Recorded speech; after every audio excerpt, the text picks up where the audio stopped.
Hello, everybody. Welcome back to the channel, back to the series of lands. Uh, like I said, we are doing all the basic, and today we will be doing blue. So, if blue is your favorite color, let me know down in the comments below. But let's go on ahead and get into this list, starting out with probably one of the more, I guess you could say, iconic, some of the more iconic lands. Castle of Antris comes to mind. An awesome card. You know, it's good. You're going to play islands. You're going to be able to scry, especially if you have plenty of blue mana floating around. It does come in untapped. The castle lands, they're not all great. They're not all good for all decks, but you know, sometimes an untapped land is still an untapped land.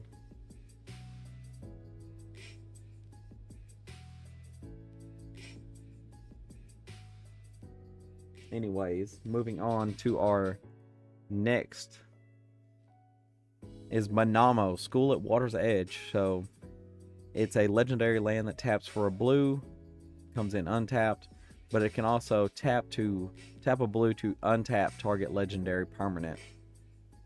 And for me, that one is like super necessary, especially, you know, if you're playing blue and your commander does something in the, you know, has a tap ability, that's still amazing. And it can also untap like a, I don't know, a one ring or something like that. And it's crazy what the things this land can do. Oh, you definitely got to turn that down.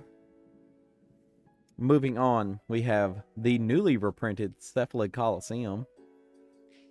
You can tap it to add a blue, but it deals 1 damage to you. But later on in the game, if you can have Threshold, which is 7 or more cards in your graveyard, you can tap a blue to tap it to sacrifice it, and then draw 3 and discard 3. So it's kind of like a you get to draw 3 and then you get to discard your least favorite. So all in all, still an amazing card.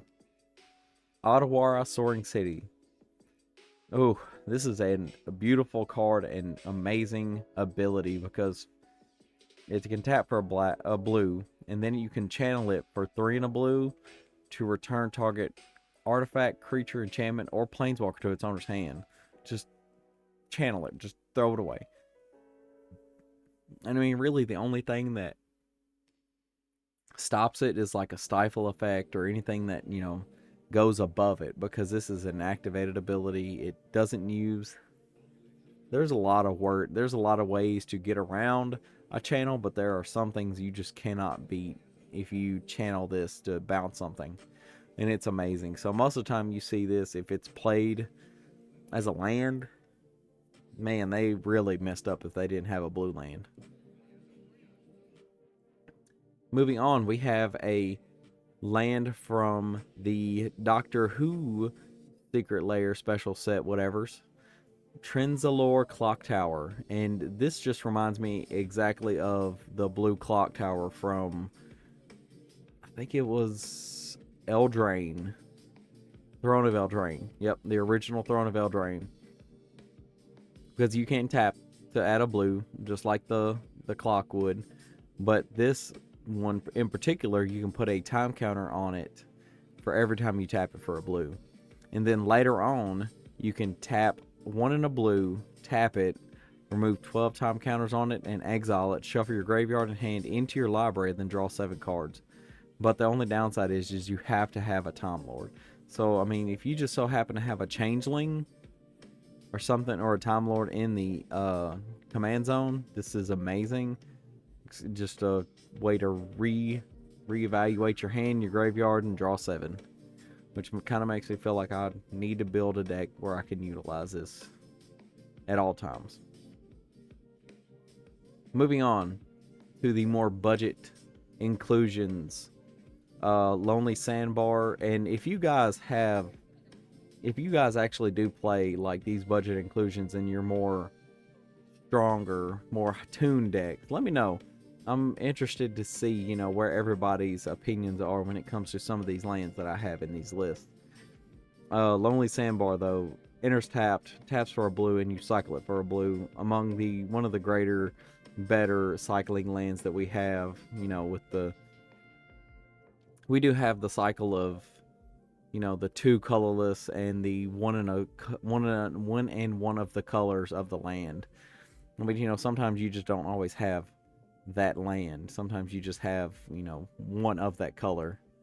So always useful to have those lands around. I'll probably be highlighting those in some other videos. But you know, we're gonna continue on. Once again, we have the Sparazen Geary. Comes into play with 2 depletion counters on it. Like I said, can't be beat. You cannot beat bursts of blue mana. This is counterspell for 1 land, which is amazing.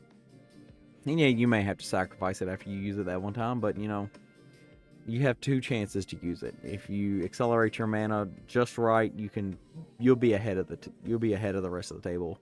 1 land is not going to kill you.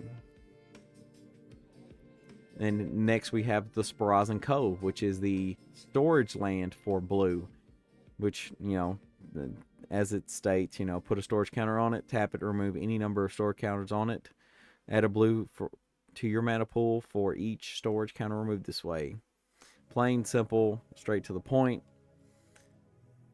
Oh, man, I'll tell you what, I can't get enough of these storage lands because you know, in casual, these do so much just for the such little effect that they tax you on. Yeah, you lose 1 land, but later on when it's like turn 10 and you need 9 blue mana, guess what?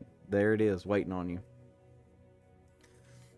But anyways, Sand Silos is another one, great storage land for blue.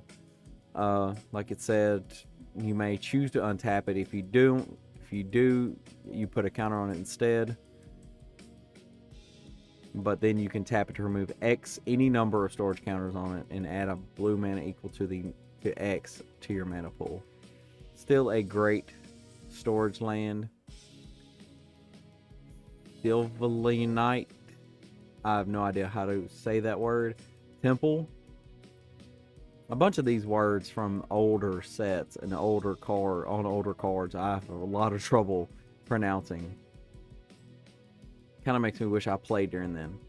But this is another one of those sack lands, you know, like the depletion counter lands that if you wanted to play in mono blue, this would be, you know, your counterspell land. If you know, you just hold it up, or you can leave it up, you know, just in case you want to just tap it for blue instead of tapping and sacking it. And we have a legendary, a rare land made it into the more iffy spot in the list. We have Magosi the Water Veil. When it enters tapped, just like all the rest of them. And what it does, tap for blue, but it has 2 abilities. So you can tap a blue and tap it to put an Aeon counter on it and you skip your next turn. Or you can tap it to remove an Aeon counter and return it to its owner's hands and you take an extra turn after this one. So, in my opinion, this is a sleeper card. And I'm going to tell you why. Listen up. When somebody plays that Emrakul, you leave this up. You know they're about to play it. Your buddy plays that Eldrazi deck. It takes turns. Or that Mindslaver. You know, guess what? Okay, you know, you're going to try and sack your Mindslaver and put it all back and do all that again. I'm going to skip my next turn. I'm going to tap a blue, tap it, skip my next turn. And then, you know, when it finally gets back to your turn, you know, hey, guess what? You get to take an extra turn after that one. So it's still pretty cool. You know, sometimes the Emrakul is the better option when it comes to this situation, because they can, most of the time if they're running Mindslaver, they're running the loop. They're running the ability to loop it. So I feel like this would be great for tech if your local meta has like a Emrakul thing going on. And last but not least, we have the Ponderland, Halimar Depths. If you've ever been around older Magic players, they have the nickname for this as Ponderland. And if you've never seen this land, this is a unique land because it's probably one of the few ones that do it.